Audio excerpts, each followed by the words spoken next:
ഹെബ്രായർക്കുള്ള ലേഖനം അധ്യായം 7. മെൽക്കിസദേക്കിൻ്റെ ക്രമപ്രകാരം പുരോഹിതൻ. രാജാക്കന്മാരെ വധിച്ചതിനു ശേഷം മടങ്ങിവന്ന അബ്രാഹത്തെ കണ്ടപ്പോൾ സലേമിൻ്റെ രാജാവും അത്യുന്നതനായ ദൈവത്തിൻ്റെ പുരോഹിതനുമായ മെൽക്കിസദേക്ക് അവനെ അനുഗ്രഹിച്ചു. സകലത്തിൻ്റെയും ദശാംശം അബ്രാഹാം അവന് നൽകി. അവൻ്റെ പേരിന് ഒന്നാമത് നീതിയുടെ രാജാവെന്നും രണ്ടാമത് സലേമിൻ്റെ സമാധാനത്തിൻ്റെ രാജാവെന്നുമാണ് അർത്ഥം.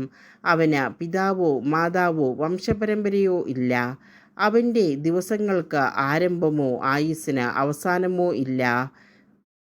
ദൈവപുത്രന് സദൃശനായ അവൻ എന്നേക്കും പുരോഹിതനാണ്. അവൻ എത്ര വലിയവൻ എന്ന് കാണുവിൻ. പൂർവ്വപിതാവായ അബ്രാഹാം യുദ്ധത്തിൽ പിടിച്ചെടുത്തവയുടെ ദശാംശം അവന് കൊടുത്തുവല്ലോ. ലേവിയുടെ പുത്രന്മാരിൽ പൗരോഹിത്യം സ്വീകരിച്ചിരുന്നവർക്ക് തങ്ങളുടെ സഹോദരരും അബ്രാഹത്തിൻ്റെ മക്കളുമായിരുന്ന ജനങ്ങളിൽ നിന്നുപോലും ദശാംശം വാങ്ങാൻ നിയമത്തിൻ്റെ അനുശാസനമുണ്ടായിരുന്നു. എന്നാൽ അവരുടെ വംശാവലിയിൽ പെടാതിരുന്നിട്ടും മെൽക്കിസദേക്ക് അബ്രാഹത്തിൽ നിന്ന് ദശാംശം വാങ്ങുകയും വാഗ്ദാനം സ്വീകരിച്ചിരുന്ന അബ്രാഹത്തെ അനുഗ്രഹിക്കുകയും ചെയ്തു.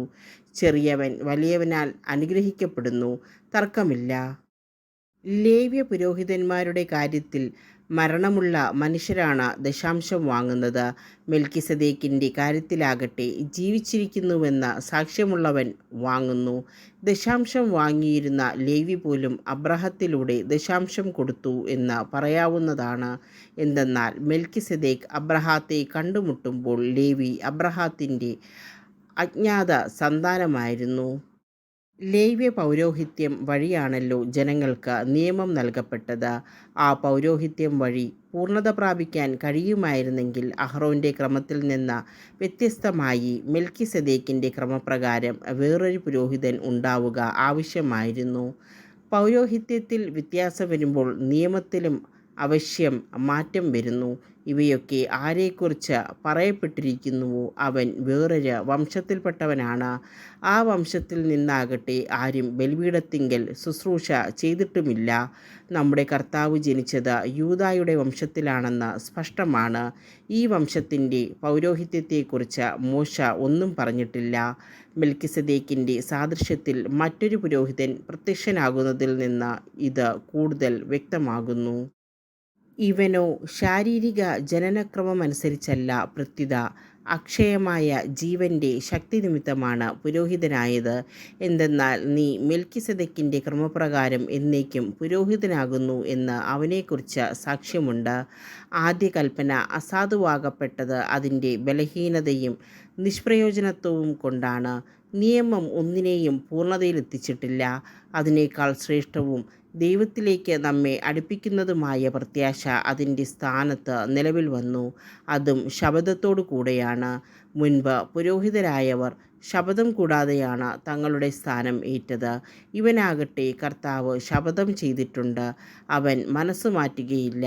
നീ എന്നേക്കും പുരോഹിതനാണ് എന്ന് തന്നോട് പറഞ്ഞവൻ്റെ ശപഥത്തോടു കൂടെയാണ് പുരോഹിതനായത്. ഇത് ക്രിസ്തുവിനെ ശ്രേഷ്ഠമായ ഒരു ഉടമ്പടിക്ക് അച്ചാരമാക്കുന്നു. മുൻകാലങ്ങളിൽ അനേകം പുരോഹിതന്മാരുണ്ടായിരുന്നു.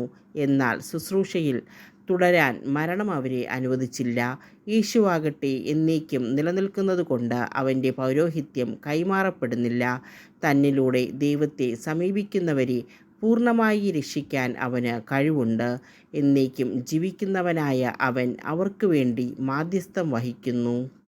പരിശുദ്ധനും ദോഷരഹിതനും നിഷ്കളങ്കനും പാപികളിൽ നിന്ന് വേർതിരിക്കപ്പെട്ടവനും സ്വർഗത്തിനുമേൽ ഉയർത്തപ്പെട്ടവനുമായ ഒരു പ്രധാന പുരോഹിതൻ നമുക്കുണ്ടായിരിക്കുക ഉചിതമായിരുന്നു.